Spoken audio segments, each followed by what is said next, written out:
तो बढ़ते हैं अपने नेक्स्ट टॉपिक पे, जिसका नाम है चैप्टर नंबर 5 का ये भी पार्ट हमारा। और टॉपिक का नाम है अधिकारों के प्रकार, टाइप्स ऑफ राइट्स। ठीक है, तो कौन कौन से प्रकार है इसमें? बहुत सारे ऐसे तो, लेकिन तीन जो मेन ज्यादातर आपसे एग्जाम पूछते हैं, वो पहला है आपका राजनीतिक अधिकार,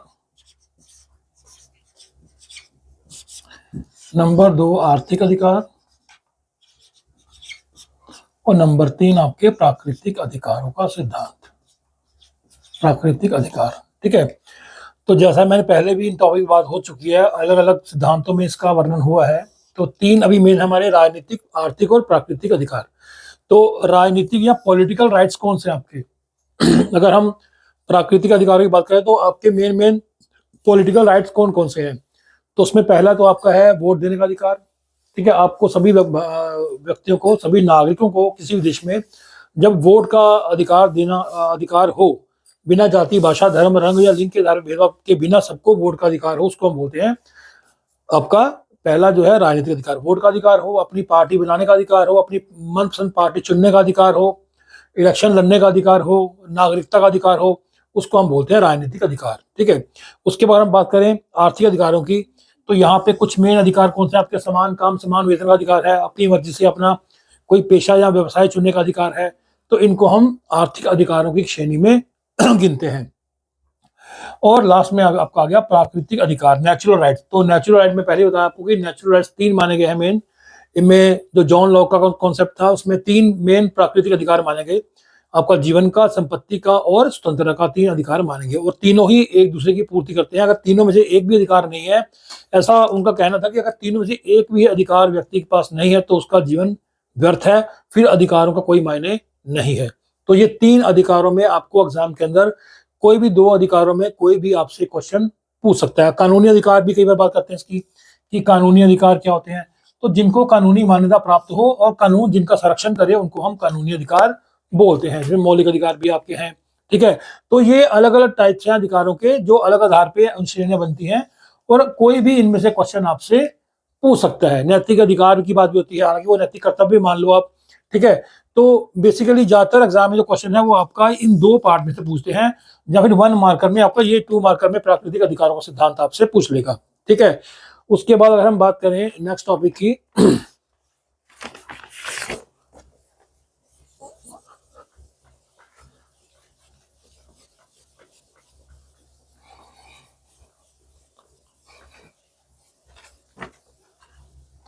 तो नेक्स्ट टॉपिक बैठेगा आपका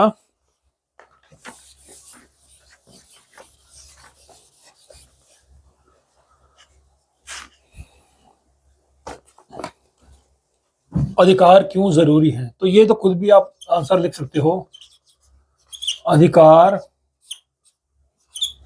क्यों जरूरी, यानी कि अधिकारों की आवश्यकता क्या है। तो ये सिंपल कॉन्सेप्ट है, ज्यादा डिटेल में नहीं आएंगे।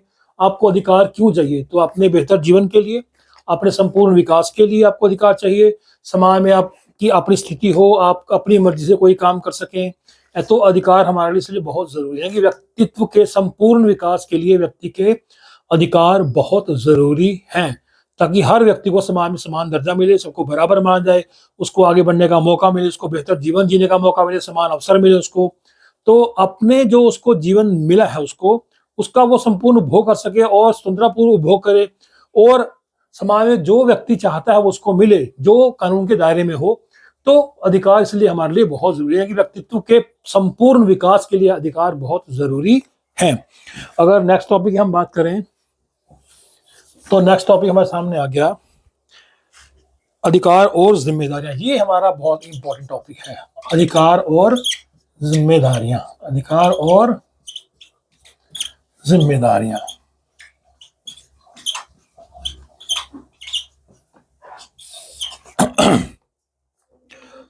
अब अधिकार और जिम्मेदारियां क्या है इसमें? अधिकार तो दिए गए आपको, देखो फर्स्ट बुक जो थी आपकी उसमें फंडामेंटल राइट्स पढ़े आपने, 6 मौलिक अधिकार पढ़े आपने, उसमें बहुत सारे अधिकार आपको दिए गए हैं। लेकिन अधिकारों के साथ साथ जिम्मेदारियां भी जुड़ी हैं। वो जिम्मेदारियां क्या है? यानी कि इसका मतलब ये है कि अधिकारों के साथ साथ आपकी जिम्मेदारी भी है कि आप उन अधिकारों का गलत इस्तेमाल नहीं करेंगे। जो अधिकार आपको दिए गए वो अधिकार औरों को भी मिले हैं। आप किसी भी प्रकार से अपने अधिकारों का उल्लंघन नहीं करोगे, बाकियों के अधिकारों का सम्मान करोगे और जो भी अधिकार आपको मिलेंगे उसको जिम्मेदारी से आप उनका निर्वहन करोगे ताकि किसी और के अधिकारों का उल्लंघन ना हो। प्रतिबंधों की जब हमने बात करी थी स्वतंत्रता के ऊपर प्रतिबंध, तो उसमें यही था कि जो भी हमें स्वतंत्रता दी गई है उस पर प्रतिबंध जरूरी है। ऐसे ही जितने भी अधिकार हमें दिए गए उन अधिकारों के साथ हमारी ये जिम्मेदारी है कि उनको हम जिम्मेदारी पूर्वक उन अधिकारों का हम निर्वहन करें, अपने अधिकारों का गलत इस्तेमाल ना करें, हम औरों के अधिकारों का भी सम्मान करें, उनके अधिकार हम छीने ना। जो अधिकार मुझे हैं वो अधिकार दूसरे को भी हैं, ये धारणा अगर हम लेके चलेंगे तो डेफिनेटली हम अच्छे समाज का निर्माण कर पाएंगे। ठीक है, तो इसके नेक्स्ट क्वेश्चन चलते हैं हम।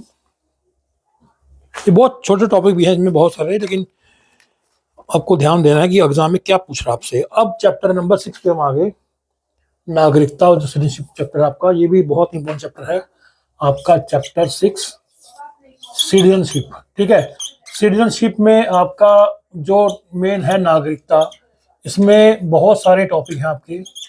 ठीक है, इसमें क्या पूछेगा आपसे, तो सिटीजनशिप में पहला तो नागरिकता क्या है। किसी भी देश की संपूर्ण सदस्यता जब हमें मिलती है उसको हम नागरिकता कहते हैं।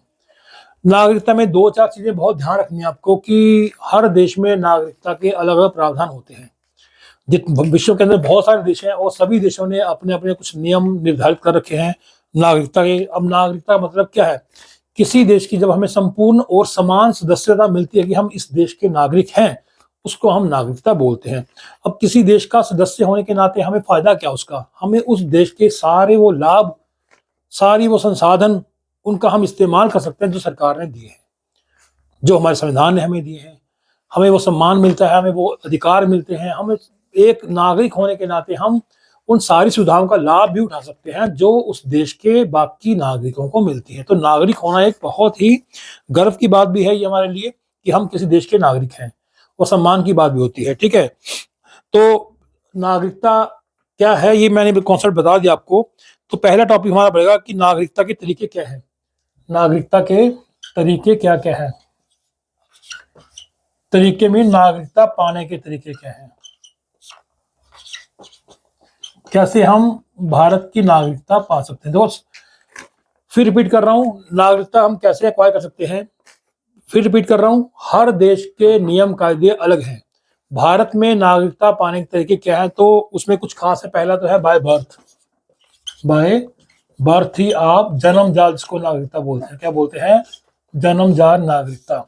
इसका मतलब है कि कोई भारत में जिसका जन्म हुआ बच्चे का, वो बाय बर्थ ही भारत का नागरिक माना जाएगा। नंबर 2 आपका है, नंबर 2 आपका पंजीकरण। पंजीकरण यानी कि रजिस्ट्रेशन के थ्रू भी आप भारत के नागरिक माने जाओगे। यानी कि आपके माता या पिता अगर भारत में आपका जन्म हो, आपके माता या पिता भारत के हैं आपके जन्म के समय, तो भी आपको भारत की नागरिकता मिल जाएगी। ठीक है, तो भी आपको भारत की नागरिकता मिलेगी। नंबर 3, या फिर किसी ने शादी करी है तो भी उसको भारत की नागरिकता मिल जाएगी अगर उन्होंने भारत में शादी करी है कहीं तो। नंबर 3 है आपका वंशीकरण। वंश परंपरा इसको बोलते हैं, वंश परंपरा या डेसेंट के तौर पर भी आपको नागरिकता मिल सकती है। भाई आपका वंश जहाँ चला है, ठीक है, आपका वंश परंपरा के आधार पे भी आपको भारत की नागरिकता दी जा सकती है, लेकिन उसके लिए आपको 7 साल यहाँ पे रहा हो कोई, तो वो भारत की नागरिकता के लिए अप्लाई कर सकता है। तो नंबर 4 में आपका आएगा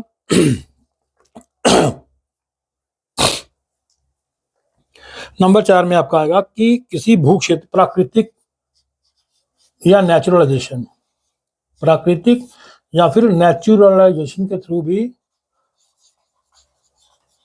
भी आप नागरिकता ले सकते हो। यानी कि कोई विदेशी है और वो भारत की नागरिकता चाहता है, अगर कोई विदेशी है और भारत की नागरिकता चाहता है तो वो कम से कम 12 साल अगर यहाँ पे रहा हो तो वो प्राकृतिक तौर पर भी भारत की नागरिकता ले सकता है। तो ये 4 तरीके हैं। पहला है जन्मजात, कि कोई किसी का जन्म बच्चे का यहाँ हुआ है तो वो भारत की नागरिकता ले सकता है। उसके बाद पंजीकरण है कि रजिस्ट्रेशन के थ्रू भी वो यहाँ की नागरिकता ले सकता है। नंबर 3 वंश परंपरा, अगर बच्चे का माता या बच्चे के जन्म समय उसके माता या पिता भारत के नागरिक हो तो वो इस नागरिकता के लिए अप्लाई कर सकता है। और नंबर 4 है नेचुरलाइजेशन, प्राकृतिक स्वतंत्रता, यानी कि वो भारत का नागरिक नहीं है, विदेशी नागरिक है, लेकिन वो भारत में रहना 12 साल अगर वो रहेगा तो भारत की नागरिकता के लिए अप्लाई कर सकता है। वो जो भारत का गृह मंत्रालय है वो इसके लिए नियम कायदे तय करेगा। एक और तरीका होता है नागरिकता प्राप्त करने का, वो है आपका लैंड एक्विजिशन का, कि अगर कोई भू क्षेत्र को मिला लिया है, किसी भू क्षेत्र को भारत का हिस्सा बना दिया, कोई भू क्षेत्र है जिसको भारत में मिला दिया गया है, भारत के बना दिया उसको, तो वहां के जो लोग होंगे उनको भी भारत की नागरिकता दी जा सकती है। ये नियम कायदे भारत सरकार तय करेगी, भारत सरकार गृह मंत्रालय तय करेगा कि कौन से लोगों को नागरिकता भारत की प्रदान करनी है। तो ये थे भारत में नागरिकता पाने के तरीके। अब नागरिकता खोने के तरीके क्या है भारत में? किन तरीकों से आपकी नागरिकता खोई जा सकती है, या किन तरीकों से आप अपनी नागरिकता खो सकते हो? तो इसके भी 3 तरीके हैं मेन, जिनको मैं यहां लिख देता हूं। पहला आपका आ गया रिनंसिएशन, यानी कि आपका नागरिकता त्याग सकते हो। नंबर 2 आपका आ गया टर्मिनेशन। नंबर 3 आपका आ गया डेप्रीवेशन।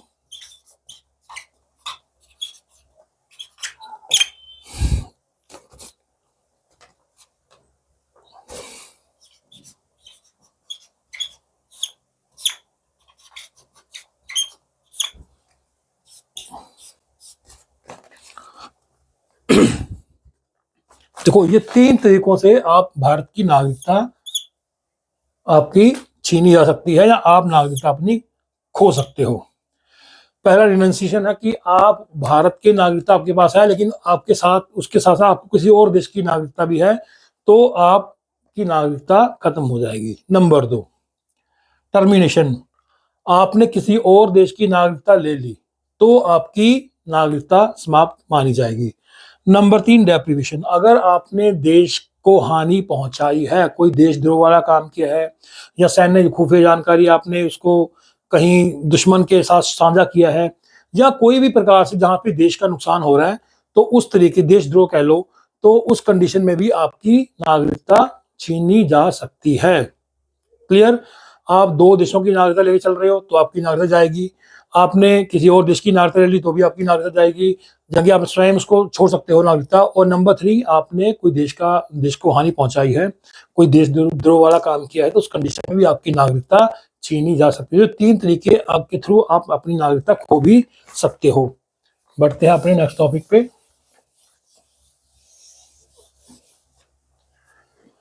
इसमें जो नेक्स्ट टॉपिक आपका आएगा वो है आपका शरणार्थियों की समस्या। ठीक है, प्रॉब्लम ऑफ रिफ्यूजी।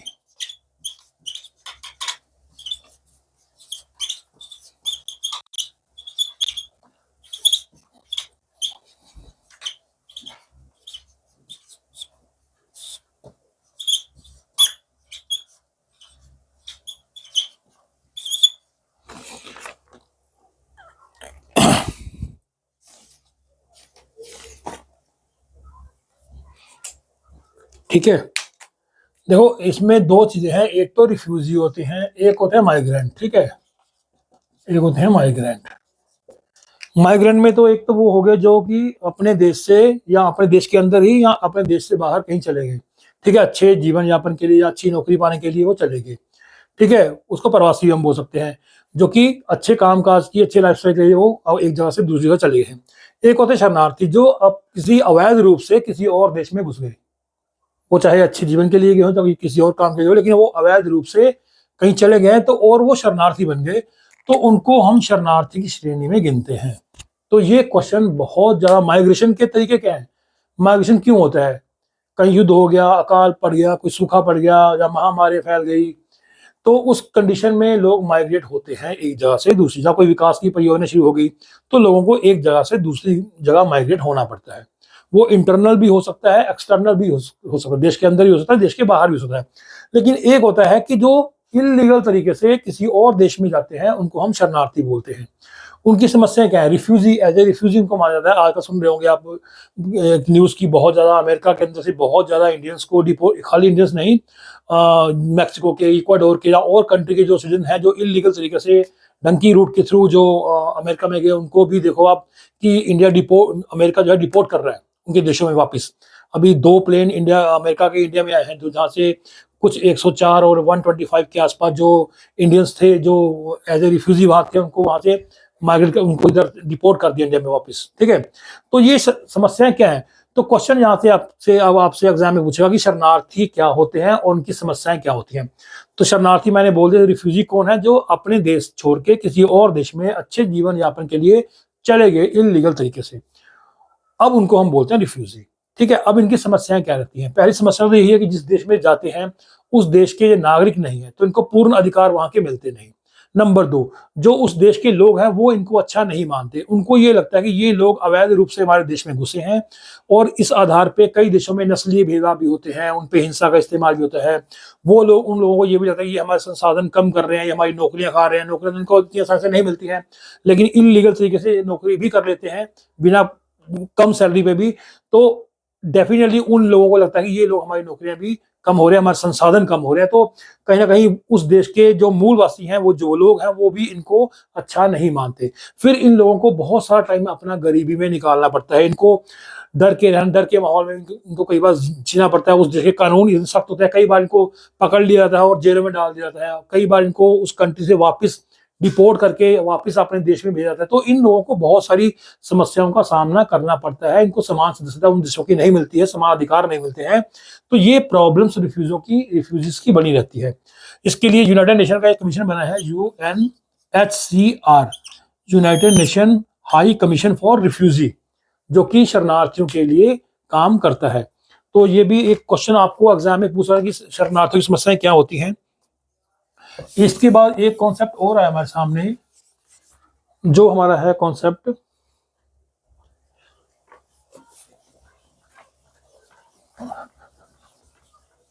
ये क्वेश्चन भी कई बार एग्जाम पूछते हैं आपसे।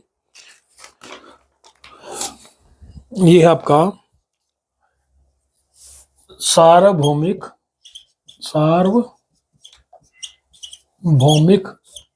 नागरिकता और दूसरा विश्व नागरिकता।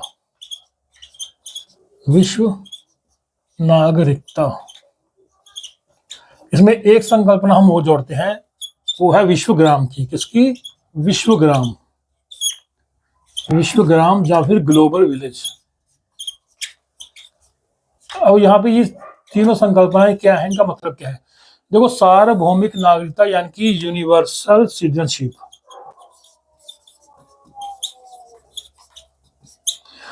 और ग्लोबल सिटीजनशिप, दोनों में डिफरेंस क्या है? देखो, अगर हम सार्वभौमिक नागरिकता की बात करें तो इसका मतलब ये है कि एक देश के अंदर जो भी नागरिक हैं, जो भी लोग रहते हैं उस देश में, उन सभी नागरिकों को, चाहे कोई भी हो, उनको उस देश की समान सदस्यता मिलनी चाहिए, वो उस देश के नागरिक माने जाएं। इसको बोलते हैं यूनिवर्सल सिटीजनशिप। सिंपल सा कॉन्सेप्ट है। अगर हम बात करें विश्व नागरिकता की तो इसका कॉन्सेप्ट थोड़ा अलग है। इसको बोलते हैं विश्व ग्लोबल सिटीजनशिप। अब देखो, ये सिर्फ एक धारणा है, ये किसी भी देश के नागरिक को मिलती नहीं है। ये एक संकल्पना है जो इस विचार से जुड़ी है कि विश्व के लोग आज की डेट में एक दूसरे से जुड़े हैं। उसके लिए विज्ञान और तकनीक ने बहुत योगदान दिया।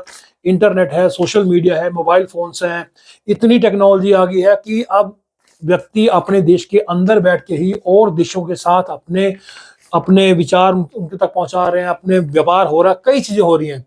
तो जो एक संकल्पना है विश्व नागरिकता की, उसका कहना यह है कि आज जो नागरिक हैं उनको जरूरी नहीं किसी और देश जाने के लिए उनको स्पेशल उस देश की नागरिकता ही लेनी पड़े। वो अपने देश के अंदर बैठ के ही इंटरनेट के थ्रू उन लोगों से और देशों से जुड़े हुए हैं, अपने विचार रख रहे हैं, वहां पे अपनी बातें रख रहे हैं, बहुत सारी चीजों का आदान प्रदान भी हो रहा है। तो इसको ही एक विश्व नागरिकता का कॉन्सेप्ट कहा गया है। ये एक संकल्पना है, ठीक है। उसके बाद एक और हमारे सामने कॉन्सेप्ट आता है, वो विश्वग्राम का, ग्लोबल विलेज का। ये क्या है? यहाँ पे कुछ सिद्धांतकारों का ये मानना है कि पूरा विश्व क्या है, एक विलेज है, एक विश्वग्राम है, हम सारे आपस में भाई हैं, हम सबको मिलके रहना चाहिए और सबको ही मेल जोल बढ़ा के रहना चाहिए। पूरे विश्व को एक ग्राम या एक ग्लोबल विलेज का कॉन्सेप्ट ये कहा गया, उसको माना गया है। ठीक है, तो ये छोटे छोटे टॉपिक हैं बेटा जो आपको एग्जाम में पूछ सकता है। ठीक है, उसके बाद बढ़ते हैं आगे हमारे चैप्टर नंबर 7 पे।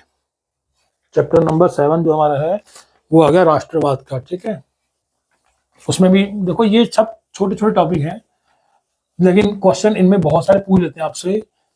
तो चैप्टर 7 में हम शुरू करते हैं। चैप्टर 7 का नेक्स्ट टॉपिक हमारा राष्ट्र एवं राष्ट्रवाद। राष्ट्र एवं राष्ट्रवाद, चैप्टर का नाम क्या है? राष्ट्रवाद। ठीक है, नेशनलिज्म। क्या नाम है चैप्टर का? नेशनलिज्म। राष्ट्र और राष्ट्रवाद दो चीजें हैं यहाँ पे। तो यहाँ पे एक चीज आपको ध्यान रखनी है जो बहुत इंपॉर्टेंट है। यहाँ पहला क्वेश्चन कि राष्ट्र हम किसको राष्ट्र बोलते हैं? हम राष्ट्र किसको बोलते हैं? जो राष्ट्र एक कल्पना, एक कहने को राष्ट्र एक कल्पित समुदाय भी है, एक कल्पना भी है कि हम एक देश, हम जिस देश में रहते हैं वो हमारा राष्ट्र है, उसके हम जुड़े हैं आपस में, क्योंकि हमारे सामने हमारे साझे इतिहास है, हमारे साझे आदर्श हैं, साझे विचार है हमारे। उस नाते हम एक राष्ट्र के हम नागरिक माने जाते हैं और वो हम उसको अपना राष्ट्र बोलते हैं। ठीक है, राष्ट्रवाद क्या है? राष्ट्रवाद का मतलब कि जिस राष्ट्र में हम रहते हैं, उसके जिस देश में हम रहते हैं, उसके लिए हमारी फीलिंग्स हैं, जो हमारे भाव हैं, जो हम उस देश के लिए लड़ने मरने को तैयार रहते हैं, हर समय हम तैयार हैं कि हम अपने देश पे कोई आंच आने नहीं देंगे, उसी को हम बोलते हैं राष्ट्रवाद या फीलिंग ऑफ नेशनलिज्म। राष्ट्रवाद की भावना या राष्ट्रवाद कह लो इसको। तो राष्ट्र कुल मिला के एक कल्पित समुदाय है जिसकी हम कल्पना करते हैं कि हम इस राष्ट्र के हैं। क्यों? क्योंकि इस राष्ट्र के रहने वाले सभी लोग हम अपने हैं, हम एक हैं, चाहे हमारा धर्म कोई हो, जाति कोई हो, भाषा कोई हो, संस्कृति कोई हो, लेकिन हम अपने आप को एक राष्ट्र का मानते हैं। और राष्ट्रवाद क्या है? उस राष्ट्र के लिए जिसको हम अपना मान रहे हैं, उसके लिए कुछ भी करने को, किसी भी हद तक जाने को हम तैयार रहते हैं कि हमारे राष्ट्र में कोई आंच ना आए, उसको हम बोलते हैं राष्ट्रवाद। ठीक है, तो राष्ट्र के बात के बारे में कुछ मान्यताएं भी हैं हमारी, जैसे कि हमारा एक साझा विश्वास है कि हम इस देश के नागरिक हैं, हमारा एक साझा, हमारी संस्कृति है, हमारा एक विचार है, हमारे आदर्श है, हमारे रीति रिवाज हैं। उसके बाद हमारे साझे आदर्श है, हमारा एक इतिहास है, साझा इतिहास है। अब भारत का जितने भी भारत के नागरिक हैं वो अपने इतिहास को याद रखते हैं। हम बहुत सारे त्यौहार मनाते हैं, 26 जनवरी मनाते हैं, 15 अगस्त मनाते हैं, हम बहुत सारे जितने भी अलग अलग त्यौहार हैं, संस्कृति का आदान प्रदान हम करते हैं। तो हमारे साझे आदर्श भी हैं। ठीक है, और एक हमारी साझी राजनीति पहचान है कि हम कहाँ के हैं, हम भारत में हैं। क्यों? पूरे भारत का हमारा एक ही संविधान है, उस संविधान सारे लोगों पर बराबर रूप से लागू होता है। तो एक साझी हमारी राजनीतिक पहचान भी है कि हम इस देश के नागरिक हैं। एक एग्जाम्पल के तौर पर मैं कहूँगा आपको, आप मान लो अपने देश से कहीं बाहर जाते हो, किसी और देश चले गए आप, तो हो सकता है कि आपको लगे कि मैं कहाँ पे आ गया, मैं कौन सी नई जगह पे आ गया, यहाँ को मैं को जानता नहीं पहचाना। लेकिन उसी देश में अगर आपको कोई भारतीय मिलता है, चाहे वो किसी भी राज्य का हो, किसी भाषा का हो, किसी भी धर्म का हो, आपको बहुत एक अच्छा लगेगा, वो आपको अच्छी फीलिंग आएगी। क्यों आएगी? क्योंकि आप भारत के हो, आप अपने देश के हो, वो आपके राष्ट्र का है। यही फीलिंग जो है, इसी को हम राष्ट्रवाद बोलते हैं कि हम एक राष्ट्र के होने के नाते हमारे साझे इतिहास हैं, साझे आदर्श हैं, साझी पहचान है और हम आपस में जुड़े हैं। हम 26 जनवरी मनाते हैं, हम क्यों मनाते हैं? हम 15 अगस्त क्यों मनाते हैं? हम क्यों खुश होते हैं उस दिन? हमारा देश अगर तरक्की करता है, अगर हम विज्ञान में तरक्की करते हैं, जहाँ हम साइंस एंड टेक्नोलॉजी में हम जा रहे हैं, जहाँ हमारा डिफेंस में हम आगे बढ़ रहे हैं, जहाँ हम किसी भी क्षेत्र में आगे बढ़ते हैं, तो हमें खुशी क्यों होती है? यही तो राष्ट्रवाद है, यही तो हमारी राष्ट्रवाद की फीलिंग है। हमारे देश को कोई गलत कहता है या हमारे देश के खिलाफ कोई गलत करता है तो हमें गुस्सा क्यों आता है? यही तो राष्ट्रवाद है। ठीक है, तो राष्ट्र और राष्ट्रवाद की मुझे लगता है कि आपको परिभाषा समझ में आ गई होगी। इसमें जो नेक्स्ट क्वेश्चन पूछते हैं आपसे, राष्ट्रवाद की मान्यता क्या है? मैं बता दिया आपको, साझे इतिहास है, साझा हमारे विचार है, साझे आदर्श हमारे, साझे एक राजनीतिक पहचान है कि हम इस राष्ट्र के हैं। उसके बाद आ गया राष्ट्रीय आत्म। ये बहुत इंपॉर्टेंट टॉपिक है जो एग्जाम में जाकर पूछते हैं। ये है आपका नेक्स्ट टॉपिक, राष्ट्रीय आत्म निर्णय का अधिकार। राष्ट्रीय आत्म निर्णय का अधिकार, अधिकार कह लो, सिद्धांत कह लो, सिद्धांत एवं इससे निपटना। इससे कैसे निपट सकते हैं हम लोग, ठीक है, मैं शॉर्ट में लिख रहा हूँ, इससे निपटना, यानी कि principle of self determination, self determination, राष्ट्रीय आत्मनिर्णय का अधिकार, प्रिंसिपल ऑफ सेल्फ डिटर्मिनेशन। अब ये क्या है, देखो इसके दो हम धारणा इसकी निकाल सकते हैं। एक तो ये कि हम जो भी देश हैं, जो राष्ट्र है, वो अपने निर्णय स्वयं ले, जो भी उसको करना है वो खुद करे, उसमें कोई बाहरी हस्तक्षेप ना हो, उसको हम बोलते हैं राष्ट्रीय आत्मनिर्णय का सिद्धांत या अधिकार। हर राष्ट्र को अधिकार है कि वो अपने निर्णय स्वयं ले, वो किसी गुलाम ना हो, उसको जो भी निर्णय लेने हैं वो खुद ले। ये पहला इसका व्यू है। दूसरा व्यू अगर हम इसको छोटे लेवल पे देखें तो हो सकता है किसी राष्ट्र के अंदर कोई क्षेत्र ऐसा हो, देखो यहाँ पे पहला सिद्धांत मैंने क्या दिया है कि कोई भी राष्ट्र, अभी आज की डेट में तो कोई ऐसा राष्ट्र नहीं तो किसी गुलाम हो, मोस्टली राष्ट्र स्वयं, लेकिन फिर भी कहीं ना कहीं बाहरी हस्तक्षेप किसी देश पे रहता है। तो सभी देश जो चाहते हैं कि उनको अपने निर्णय स्वयं लेने का अधिकार हो, वो अपने जो भी डिसीजन खुद ले, उस पर कोई बाहरी हस्तक्षेप ना हो, उसको बोलते हैं राष्ट्रीय आत्मनिर्णय का सिद्धांत, सेल्फ डिटर्मिनेशन। उसमें कोई बाहरी हस्तक्षेप ना हो, वो सॉवरन हो, बिल्कुल संप्रभु हो, वो उसमें कोई बाहरी हस्तक्षेप ना हो, इसको बोलते हैं राष्ट्रीय आत्मनिर्णय सिद्धांत। और ये मांग कहाँ रखते हैं देश, ये मांग मोस्टली वो अंतर्राष्ट्रीय बिरादरी से रखते हैं, वो बाकी देशों से ये मांग रखते हैं कि भाई हमारे ऊपर हमें राष्ट्रीय आत्मनिर्णय का अधिकार होना चाहिए।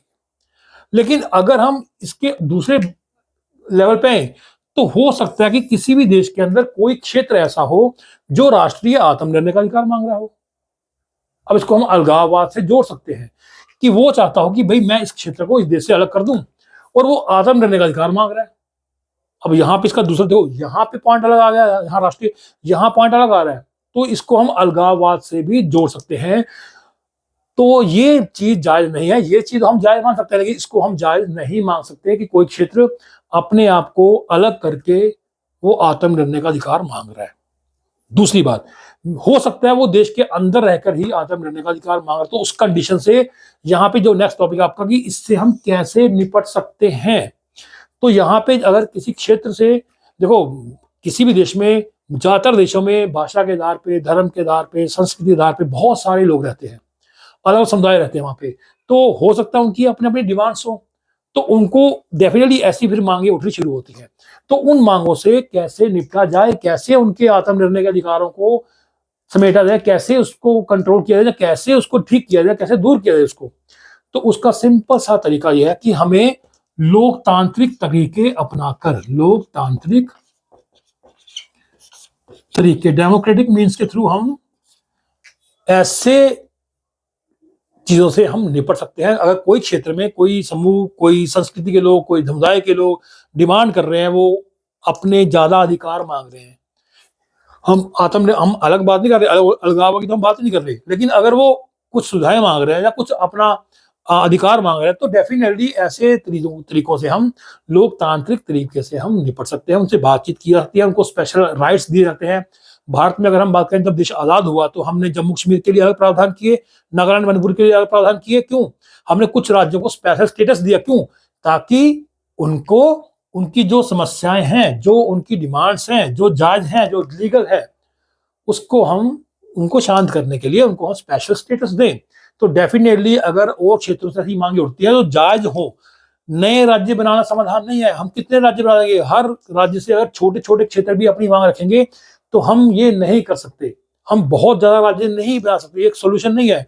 सोल्यूशन यही है कि हम उनको ज्यादा स्वायत्तता, ज्यादा राइट्स देके भी हम उनकी डिमांड को, उनकी मांग को शांत कर सकते हैं। तो हम लोकतांत्रिक तरीके से समाधान निकाल सकते हैं। वो तरीका क्या है? बातचीत का है, उनको ज्यादा अधिकार देके है, उनको ज्यादा स्वायत्तता देके है, सभी राज्यों को बराबर का दर्जा देके है, उनको ज्यादा सुविधाएं देके है, उनको ज्यादा संसाधन देके है। इसमें केंद्र सरकार बहुत बड़ी भूमिका निभा सकती है। तो ये राष्ट्रीय आत्मनिर्णय का सिद्धांत है, जो एग्जाम में ज्यादातर क्वेश्चन आपका वैल्यू बेस में पूछता है। मोस्टली बच्चे कंफ्यूज रहते हैं, बिल्कुल भी कंफ्यूज नहीं है ना, बहुत सिंपल सा कॉन्सेप्ट है ये। क्लियर? आगे बढ़ते हैं नेक्स्ट टॉपिक पे।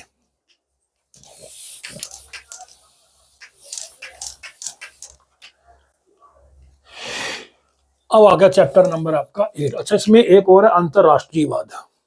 ये टॉपिक भी कई बार पूछते हैं, अंतरराष्ट्रीयवाद क्या होता है। इसको बोलते हैं इंग्लिश में इंटरनेशनलिज्म। क्या बोलते हैं? इंटरनेशनलिज्म। और बहुत सारे थिंकर्स हैं जिन्होंने इसके बारे में विचार दिया, अंतरराष्ट्रीयवाद क्या होता है। देखो, अंतरराष्ट्रीयवाद का जो सिद्धांत है उनका ये कहना है कि हमें कट्टर राष्ट्रवादी नहीं होना चाहिए। इसका मतलब क्या है कि हमें कट्टर राष्ट्रवादी नहीं होना चाहिए। हमें हमारा, देखो, अगर हम अपने देश की बात करें तो हम कौन से सिद्धांत को लेकर चलते हैं? वसुधैव कुटुंबकम, कि पूरा विश्व क्या है? एक परिवार है। ये भारत की पहचान है, ठीक है। अंतरराष्ट्रीयवाद की संकल्पना भी ये कहती है कि वसुधैव कुटुंबकम, पूरा परिवार क्या है? एक विश्वग्राम है, एक कुटुंब है, एक परिवार है। और हमें अपने साथ साथ और देशों को भी सम्मान देना चाहिए, हमें सबको बराबर मानना चाहिए। यही अंतरराष्ट्रीयवाद का सिद्धांत है। क्लियर? तो ये चैप्टर भी आपका यहाँ पे क्लोज हो रहा है। उसके बाद बढ़ते हैं हमारे नेक्स्ट चैप्टर, जो लास्ट चैप्टर, चैप्टर नंबर 8 आपका। बेटा, मैंने पूरी कोशिश करी है कि मैं एक एक टॉपिक को आपको कवर करवा दूं, ठीक है। मैंने अपनी बेस्ट कोशिश करी है, तो उम्मीद करता हूं कि आपको डेफिनेटली आपके जो डाउट्स होंगे वो क्लियर होंगे। इसमें बहुत सारे 1 मार्कर 2 मार्कर क्वेश्चन निकल जाएंगे आपके, 4 मार्कर निकलेंगे, 6 मार्कर भी निकलेंगे। अब बढ़ते हैं आगे नेक्स्ट टॉपिक पे। हमारा जो चैप्टर नंबर 8 है आपका, लास्ट चैप्टर है, सॉरी, हाँ, वो है धर्मनिरपेक्षता।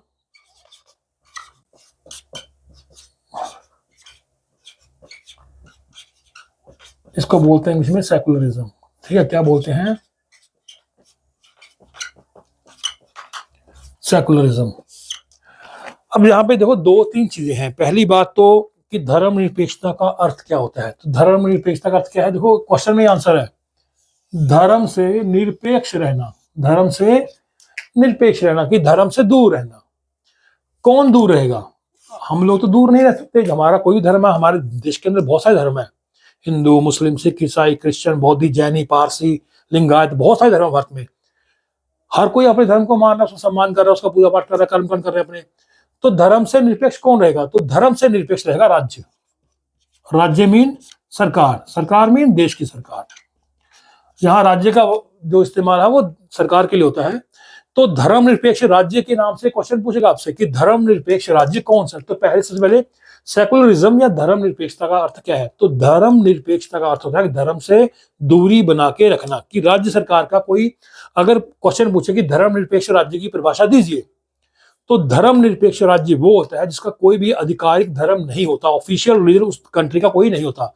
मीन उसने अपने आप को कोई धर्म का राज्य घोषित नहीं करता। फॉर एग्जाम्पल, पाकिस्तान वहां इस्लाम है, जहाँ और बहुत सारे, जहाँ क्रिश्चियन धर्म है, बहुत सारे देश हैं यहाँ पे मुस्लिम धर्म है, बहुत सारे धर्म है। लेकिन भारत ने अपने आप को धर्मनिरपेक्ष या पंथ निरपेक्ष देश घोषित कर रखा है। 42nd अमेंडमेंट में पंथ निरपेक्ष शब्द को जोड़ा गया संविधान के अंदर, ठीक है। तो धर्मनिरपेक्ष राज्य कौन सा होता है? जहां पे राज्य का या देश का अपना कोई आधिकारिक धर्म नहीं है, वो सारे धर्मों को बराबर मान चलता है और धर्म से दूरी बना के रखता है। इसको हम बोलते हैं धर्मनिरपेक्षता या धर्मनिरपेक्ष राज्य। क्लियर? ये तो इसकी संकल्पना होगी।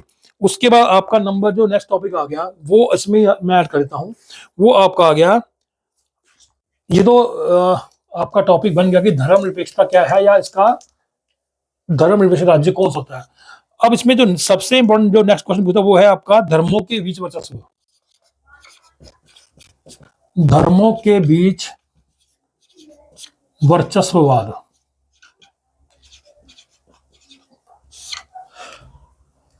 एवं धर्मों के अंदर वर्चस्व। धर्म के अंदर कह दो, धर्म के अंदर कह दो, सॉरी, धर्मों के बीच वर्चस्व एवं धर्म के अंदर वर्चस्व। धर्म के, मैंने धर्म से लिखा था कि आपको समझ में आ जाए, अंदर वर्चस्ववाद। देखो ये आ गया आपका, इसको हम बोलेंगे, अगर सिंपल भाषा में बोलें तो inter religious domination. Inter religious domination, और यहां पे आपका बैठेगा इंट्रा रिलीजियस डोमिनेशन। ये क्वेश्चन भी 4 मार्कर पूछते हैं ज्यादातर, बहुत इंपॉर्टेंट क्वेश्चन है ये, इंटर रिलीजियस डोमिनेशन और इंट्रा रिलीजियस डोमिनेशन। अब इसका मतलब क्या है? देखो, धर्मों के बीच वर्चस्ववाद और धर्म के अंदर, यहाँ पे मेन वर्ड क्या आ रहा है? वर्चस्व। क्या वर्ड आ रहा है यहाँ पे? वर्चस्व। वर्चस्व में डोमिनेशन, डोमिनेंट कोई है, कोई धर्म, तो डोमिनेंस क्या है, जो अपना ही सब कुछ श्रेष्ठ होगा कि हाँ हम ही श्रेष्ठ हैं। तो यहाँ पे धर्मों के बीच इंटर रिलीजियस डोमिनेशन का मतलब क्या है, किसी भी देश में मान लो बहुत सारे धर्म हैं, उनमें से कोई खास धर्म बोले कि हमारा धर्म ही सर्वश्रेष्ठ है, और उनके बीच में इसी बात को लेके एक झगड़ा ना कह लो, एक लड़ाई ना कह लो, या उसको कह लो कि होड़ मची रहती है कि हमारा धर्म ही सबसे श्रेष्ठ है। इसको लेके जब अलग अलग धर्मों में एक खींचतान चली रहती है और हर कोई अपने धर्म को श्रेष्ठ बताने की, श्रेष्ठ साबित करने की कोशिश करता है, उसको हम बोलते हैं धर्मों के बीच वर्चस्ववाद। ये तो हो गया धर्मों के बीच। अब अगर धर्म के अंदर वर्चस्ववाद, वो कह रहा है कि सिर्फ धर्मों के बीच ही वर्चस्ववाद की लड़ाई नहीं होती, धर्म के अंदर भी वर्चस्व की लड़ाई रहती है। कह रहा कि हो सकता है किसी खास धर्म के अंदर भी अलग अलग समुदाय हो, वो धर्म के अंदर बहुत सारे लोग अलग अलग श्रेणियां बटे हों, तो उनके बीच भी आपस में एक लड़ाई रहती है कि हमारा समुदाय ही सर्वश्रेष्ठ है। जैसे एग्जाम्पल की बात करूं, अगर हम हिंदू धर्म की बात करें तो हिंदू धर्म में जातीय आधार को लेकर वर्चस्व की लड़ाई रहती है। सामान्य श्रेणी और पिछली श्रेणियों में एक झगड़ा रहता है कि हाँ भाई हमारा ही सर्वश्रेष्ठ है। जहाँ पे अगर मुस्लिम धर्म की बात करें तो शिया और सुन्नी की लड़ाई रहती है आपस में। तो ये होगी धर्म के अंदर कि किसी खास धर्म के अंदर जब उस धर्म तो एक ही है, लेकिन उसके अंदर अलग अलग समुदाय के लोग आपस में ही अपने आप को श्रेष्ठ बताने की, अपनी जाति को या अपने धर्म को, अपने समुदाय को श्रेष्ठ बताने की कोशिश करते हैं, उसको हम बोलते हैं धर्म के अंदर वर्चस्ववाद। और जब अलग अलग धर्मों के बीच में अपने धर्म को श्रेष्ठ बताने की बात चलती है, उसको बोलते हैं धर्मों के बीच वर्चस्ववाद, inter religious domination and intra religious domination. Clear? उम्मीद करता हूं कि डेफिनेटली ये टॉपिक आपको समझ में आया होगा। बहुत सारे बच्चे इसमें कंफ्यूज रहते हैं, मैं पढ़ाता हूं जब, तो बच्चे मोस्टली ये टॉपिक इसी तरीके से पढ़ाता हूं उनको, और बच्चों के जब खुद पढ़ते हैं तो बच्चे बोलते सर ये तो टॉपिक समझ में नहीं आया हमें। तो ये छोटे छोटी चीजें हैं जो आपको समय में दिमाग में रखनी है, ठीक है। नेक्स्ट आओ, धर्मनिरपेक्षता के मॉडल, ये भी बहुत इंपॉर्टेंट है।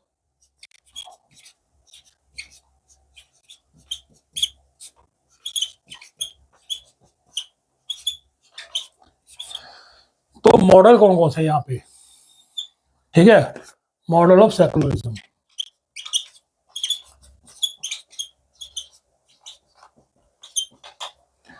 ठीक है। सेकुलरिज्म मॉडल कौन से, दो मॉडल की बात हो रही है आपकी बुक के अकॉर्डिंग। एक तो है इंडियन मॉडल, पहले एक तो यूरोपियन या अमेरिकन मॉडल कह लो, यूरोपियन या फिर अमेरिकन मॉडल कह लो। दूसरा आपका आ गया इंडियन मॉडल। और ये क्वेश्चन भी बहुत इंपॉर्टेंट है, मोस्टली ये एग्जाम में क्वेश्चन पूछता आपसे। रिपीट कर रहा हूँ, यूरोपियन मॉडल और यहाँ पे इंडियन मॉडल, ये बहुत इंपॉर्टेंट टॉपिक है। यहाँ पे मैं एक टॉपिक और कवर करूंगा आपका, एक तो ये हो गया, दूसरा टॉपिक मैं और कवर करूंगा यहाँ पे, वो है सैद्धांतिक दूरी का सिद्धांत। सैद्धांतिक दूरी ये इसमें जुड़ेगा, इसमें मैं लिख दिया यहाँ पे, इसको बोलते हैं प्रिंसिपल डिस्टेंस।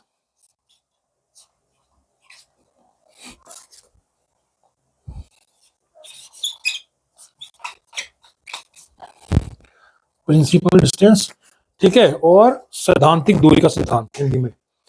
अब ये देखो ये क्या है, ये अभी समझाऊंगा आपको मैं। पहले तो धर्मनिरपेक्षता के मॉडल कौन से हैं, तो धर्मनिरपेक्षता के हम दो मॉडल पढ़ते हैं, हमारे सामने हैं। एक तो यूरोपियन मॉडल या अमेरिकन मॉडल है, और एक है इंडियन मॉडल। अगर पहले हम बात करें यूरोपियन मॉडल की, यहाँ मेरी बात बड़े ध्यान सुनना आप लोग, क्योंकि ये बहुत इंपॉर्टेंट, छोटा सा टॉपिक है लेकिन बहुत इंपॉर्टेंट है। दो धर्मनिरपेक्षता के हमारे सामने मॉडल हैं। मैंने धर्मनिरपेक्षता का अर्थ बता दें क्या होता है, जहां पे सरकारें या राज्य का अपना कोई आधिकारिक धर्म नहीं है, वो धर्म से दूरी बना के रखता है। इसी के आधार पर ये दो मॉडल बांटे गए हैं। पहली हम बात करें यूरोपियन मॉडल की या अमेरिकन मॉडल की, तो इन देशों में क्या है, यहाँ पे धर्मनिरपेक्षता तो है, यहाँ धर्मनिरपेक्षता है, और सरकार यानी कि राज्य कह लो, राज्य और धर्म, इन दोनों में दूरी है। इनमें क्या है, दूरी बनी हुई है। ये दोनों ही एक दूसरे के मामले में हस्तक्षेप नहीं करते। धर्म ने जो नियम कायदे तय कर दिए वही चलेंगे, सरकार उसमें कोई हस्तक्षेप नहीं करेगी। तो दोनों ही दूरी का पालन करेंगे। यहाँ पे धर्म के मामले में सरकार हस्तक्षेप नहीं करेगी, सरकार के मामले में धर्म हस्तक्षेप नहीं करता। तो सरकार धर्म के मामले से दूर रहती है, बिल्कुल दूर है, कोई हस्तक्षेप नहीं। यहाँ पे सरकार धर्म पे कोई अंकुश नहीं लगा सकती। तो ये है हमारा यूरोपियन मॉडल, ठीक है। अब हम बात करेंगे भारतीय मॉडल की। यहाँ पे क्या है, अगर हम बात करें भारतीय मॉडल की, तो यहाँ पे हम जो सिद्धांत का पालन करने, वो है आपका प्रिंसिपल डिस्टेंस का मॉडल। वो क्या है? प्रिंसिपल डिस्टेंस का मॉडल, सैद्धांतिक दूरी का सिद्धांत। अब ये क्या है? भारत के अंदर भी भारत सरकार, जहां बात आती है धर्म में हस्तक्षेप करने की, तो सरकार उस कंडीशन में हस्तक्षेप करेगी अगर किसी भी धर्म के किसी भी कर्म कांड से या किसी नियम कायदे से किसी व्यक्ति के मौलिक अधिकारों का उल्लंघन होता है, तो उस कंडीशन में सरकार धर्म के मामले में हस्तक्षेप करेगी। वैसे सरकार सैद्धांतिक दूरी का पालन करेगी। कहने को क्या है? भारत सरकार धर्म के मामले से दूर रहेगी, धर्म में हस्तक्षेप नहीं करेगी। इसको बोला गया सैद्धांतिक दूरी का सिद्धांत, कि सैद्धांतिक रूप से राज्य या सरकार धर्म के मामले में कोई हस्तक्षेप नहीं करेगी। लेकिन व्यवहारिक रूप से अगर किसी व्यक्ति के मौलिक अधिकारों का उल्लंघन हो रहा किसी भी धर्म के कर्मकांड से, किसी नियम कायदे से जो समाज ने बना दिए, डेफिनेटली तब सरकार धर्म के मामले में हस्तक्षेप कर सकती है। इसको बोलते हैं उचित हस्तक्षेप का सिद्धांत। उचित हस्तक्षेप का सिद्धांत, ये क्वेश्चन आपको इसी नाम से पूछेगा, सैद्धांतिक दूरी क्या है और उचित हस्तक्षेप का सिद्धांत क्या है। ये क्वेश्चन इसी नाम से 2 नंबर पूछ सकता है आपसे। तो सरकार सैद्धांतिक दूरी धर्म से, भारत में क्या है, भारत सरकार धर्मनिरपेक्ष भी है, धर्म के मामले में हस्तक्षेप नहीं करती है, लेकिन अगर किसी सरकार सैद्धांतिक दूरी के नियम का पालन करती है, लेकिन अगर किसी व्यक्ति के धर्म से, अगर किसी धर्म से किसी व्यक्ति के अधिकारों का उल्लंघन हो रहा है, तो उस समय सरकार उचित हस्तक्षेप के सिद्धांत का पालन करती है। वो फिर उचित हस्तक्षेप कर सकती है ताकि उस व्यक्ति के मौलिक अधिकारों पर उल्लंघन ना हो। ऐसा हमें देखने को मिला था। अगर मैं बात करूं तो केशवानंद भारती केस था। केशवानंद भारती केस 1973 में कोर्ट का वर्डिक्ट दिया था। केशवानंद भारती कौन थे? केशवानंद भारती जो थे वो केरला में एक मठ के संचालक थे। तो केरला सरकार ने कानून बना दिया कि जो सरकार है वो किसी भी धार्मिक जमीन को ले सकती है। अब केशवानंद भारती जिस मठ के संचालक थे वो सुप्रीम कोर्ट गए और उन्होंने ये वहाँ पे बोला कि मेरा फंडामेंटल राइट का वायलेशन हो रहा है। कैसे हो रहा है? मुझे धार्मिक स्वतंत्रता का अधिकार दिया गया है और मुझे अपने धार्मिक कर्मकांड करने का, वो संचालन करने का पूरा अधिकार है, और लेकिन सरकार का जो कानून आया है उसके थ्रू तो मेरे अधिकार का उल्लंघन हो रहा है। तब सुप्रीम कोर्ट ने वर्डिक्ट दिया कि ये उसके व्यक्ति के मौलिक अधिकारों का उल्लंघन हो रहा है, यहाँ पे डेफिनेटली हस्तक्षेप करना पड़ेगा।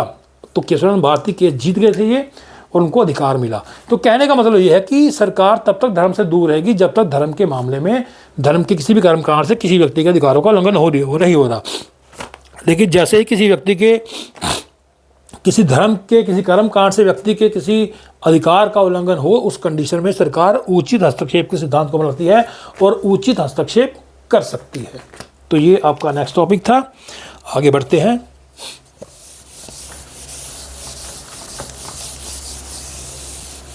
तो ये अब मेरा लास्ट टॉपिक बचा इसमें, ठीक है। पहले ये क्या है आपका? भारतीय धर्मनिरपेक्षता के मॉडल की आलोचना। भारतीय धर्म निरपेक्षता के मॉडल की आलोचना, या भारतीय धर्मनिरपेक्षता की आलोचना, ठीक है, की आलोचना मीन क्रिटिसिज्म। यहाँ बहुत सारे बच्चे एग्जाम में कंफ्यूज रहते हैं, उनको ये समझ नहीं आता कि आलोचना का मतलब क्या है, ठीक है। आलोचना वर्ड का ही समझ नहीं आता इनको, आलोचना का मीनिंग क्या है, क्या पूछ लिया एग्जाम में। तो इसका मतलब ये होता है कि भाई जो भारत का धर्मनिरपेक्षता का मॉडल है उसमें क्या कमियां हैं, किस आधार पर उसमें कमियां हम निकालें, उसमें क्या कमी ऐसी लगती है जो हमें दिखती है इसमें। तो ये तो देखो एक्सपर्ट है इसमें, ऐसे क्वेश्चन में क्या करना है आपको, आलोचना करनी है, लेकिन साथ में उसको जस्टिफिकेशन भी देना कि सही है या गलत है आलोचना, ठीक है। तो इसमें पहली आलोचना क्या कहेगी? ये पहली आलोचना ये है कि भैया ये क्या है, धर्म विरोधी है। क्या है? धर्म विरोधी है। भारत का धर्मनिरपेक्षता मॉडल क्या है? धर्म विरोधी है। बहुत सारे देशों ने अपने आप को एक धर्म के आधार पर घोषित कर रखा है, डिबेट कर रखा है, लेकिन भारत में क्या है, ये तो कुछ, ये धर्मनिरपेक्ष, ये धर्म से दूरी बना के चल रही है। तो ये क्या है? धर्म विरोधी है। ये धर्मों के मामले में हस्तक्षेप कर सकती है, तो ये तो धर्म विरोधी हो गई, ठीक है। नंबर 2 कहा गया कि क्या है, ये अतिशय हस्तक्षेपकारी है। क्या है? अतिशय हस्तक्षेपकारी। अब कह रहे हैं कि ये बेवजह धर्म के मामले में हस्तक्षेप करते हैं, जबकि बाकी देशों में ऐसा नहीं है कि वहाँ पे धर्म से दूरी में आगे चलते हैं देश, लेकिन भारत में क्या है कि जो मॉडल है वहाँ पे ये धर्म के मामले में हस्तक्षेप करता है। तो यहाँ पे क्या है, उचित हस्तक्षेप के सिद्धांत का पालन हो रहा है। सरकार बिना किसी कारण के धर्म के मामले में कोई हस्तक्षेप नहीं करती है। हाँ, अगर किसी व्यक्ति के अधिकारों का उल्लंघन होता है उस कंडीशन में ही सरकार हस्तक्षेप करती है। तो आपको जस्टिफिकेशन भी देना है कैसा है। नंबर 3 अगर हम बात करें तो नंबर 3 पे हमारा आ गया है, ये पश्चिम से आयातित मॉडल है। क्या है, पश्चिम से आयातित, यानी कि इंपोर्ट किया गया है वेस्टर्न मॉडल से, कि ये पश्चिमी देशों से आयात किया मॉडल हमने, ऐसा नहीं है। पहली बात वो कह रहे हैं यहाँ पे जस्टिफिकेशन क्या है इसका जस्टिफिकेशन है कि अगर मान लो चलो हमने आयात किया तो उसमें बुराई क्या है, क्या हम किसी और देश का सामान इस्तेमाल नहीं कर रहे, हम खाना पहना इस्तेमाल कर रहे हैं, पहनावा इस्तेमाल कर रहे हैं, कई चीज़ें हम इस्तेमाल कर रहे हैं, चलो मान लिया हम नहीं करना है, चलो पश्चिम से अगर आयात किया गया है तो क्या हमारे मॉडल पश्चिम की तरह है, वहाँ तो धर्म के मामले में सरकार बिल्कुल दूरी बना के रखती है, लेकिन भारत में ऐसा नहीं है। भारत में सरकार उचित हस्तक्षेप का सिद्धांत लेके चलती है। वहाँ तो अगर हम अमेरिका मॉडल से तुलना करें तो वहाँ पे सरकार धर्म के मामले में तो कुछ बोल नहीं सकती है, लेकिन भारत में ऐसा नहीं है। भारत में अगर धर्म से उल्लंघन हो रहा है अधिकारों का तो डेफिनेटली सरकार हस्तक्षेप कर सकती है। ये पश्चिम से आयातित भी है तो उसमें कोई बुराई नहीं है और सेम टू सेम नहीं है उसमें, ठीक है। नंबर 4 में क्या आ गया, नंबर 4 में हमारे आ गया है ये असंभव परियोजना है। क्या है, एक असंभव, इसको परियोजना कहा गया। क्यों कहा गया कि भैया इतना बड़ा देश है, बहुत सारे धर्म है यहाँ पे, इन सबको जोड़ के तो बड़ी असंभव परियोजना है यहाँ पे, ठीक है। सभी धर्मों में वर्चस्व की लड़ाई है तो इसको जोड़ना बड़ा ही कठिन है। और लास्ट में क्या आ गया, ये अल्पसंख्यकवाद को बढ़ावा देती है। क्या है, अल्पसंख्यकवाद को बढ़ावा देती है। अब ये भी कहा गया कि भाई भारतीय धर्म में क्या होता है, ये अल्पसंख्यकवाद को बढ़ावा दे रही है कि भारत ने अपने आप को एक धर्मनिरपेक्ष देश घोषित कर दिया, तो जो अब यहाँ कोई धर्म तो है नहीं और अल्पसंख्यकों को अलग से एक मौलिक अधिकार दे दिया, तो ये अल्पसंख्यकवाद को बढ़ावा देती है, ये कहा गया। तो अब इसका जस्टिफिकेशन क्या है कि भाई ये अल्पसंख्यकवाद को बढ़ावा क्या देना इसमें। देखो, अगर हमने अल्पसंख्यकों को मौलिक अधिकार दिए या भारत को अपने आप को एक धर्मनिरपेक्ष घोषित देश किया, तो वो क्यों किया, ताकि यहाँ जो वो समुदाय जिनकी धर्म के आधार पर जनसंख्या भारत में कम है, जो अल्पसंख्यक है, जो माइनॉरिटीज़ हैं, वो अपने आप को भी इस देश के बराबर माने, बाकी नागरिकों के बराबर माने और बहुसंख्यकों पे हावी ना हो। इसलिए हमने यहाँ पे धर्मनिरपेक्षता जो मॉडल है भारत का, उसको हमने अपनाया है। अगर हम लास्ट बात करें तो उसके में ये कहा गया, इसका आलोचना हुई कि ये क्या है, वोट बैंक की राजनीति का साधन भी है। वोट बैंक की राजनीति का साधन भी है। तो यहाँ ये भी कहा गया कि ये धर्म के नाम पे बहुत सारे वोट लोग मांगते हैं, नेता लोग मांगते हैं और लोगों में कहीं ना कहीं धर्म के नाम पे बंटवारा करने की कोशिश करते हैं। तो यहाँ पे इसका जस्टिफिकेशन है कि अगर धर्म के नाम पे लोग प्रतिनिधित्व मांग रहे हैं तो हालांकि इसका विरोध भी होता है, तो ये एक सिद्धांत है। लेकिन इसमें अगर सभी धर्मों को प्रतिनिधित्व मिलेगा तो डेफिनेटली सभी लोगों के लिए काम होगा, ठीक है। हाँ, धर्म के नाम पे पार्टीशन की भावना नहीं होनी चाहिए, अलगाव की भावना नहीं होनी चाहिए, लोगों को लड़ाने की भावना नहीं होनी चाहिए। वो भावना स्वच्छ हो, स्वस्थ हो, तो डेफिनेटली उसमें कोई बुराई नहीं है। तो ये आपका जो मैंने सेकंड बुक से मैंने जो मेन इंपॉर्टेंट टॉपिक थे, मैंने कोशिश करी है कि वो सारे इंपॉर्टेंट टॉपिक आपके इसमें कवर हों, मैंने पूरी कोशिश करी है। इसके अलावा अगर कोई भी वैल्यू बेस्ड क्वेश्चन आपको डाउट हो, मैं कोशिश करूंगा उसका वीडियो बनाने की, अगर बन गया तो ठीक है, टाइम मिल गया तो। और लेकिन मैंने सेकंड बुक पूरी कंप्लीट कर दी है आपकी। मोस्टली मैंने सभी टॉपिक कवर कर लिए हैं, इंपॉर्टेंट टॉपिक। कुछ छूटा भी हो या आपको कुछ डाउट्स हो, कुछ समझ में नहीं आया हो, कुछ भी टॉपिक आपका रहता हो, कोई किसी भी टॉपिक में कन्फ्यूज़न हो, आप मुझे कमेंट करना यूट्यूब पे, मैं डेफिनेटली उसके बारे में आपका वीडियो बनाऊँगा या आपको उसमें गाइड करूँगा। और फिर लास्ट में बोलूँगा कि जिन बच्चों ने अभी तक भी मेरा चैनल सब्सक्राइब नहीं किया है, वो बच्चे ज़रूर मेरा चैनल को सब्सक्राइब कर लें, ठीक है। और फर्स्ट बुक का है, उसका वीडियो मैं आपको जल्दी भेजूँगा, ताकि आप जो है ये अपना एग्ज़ाम जो है बहुत अच्छे तरीके से आप दे आओ। All the best, take care, bye bye.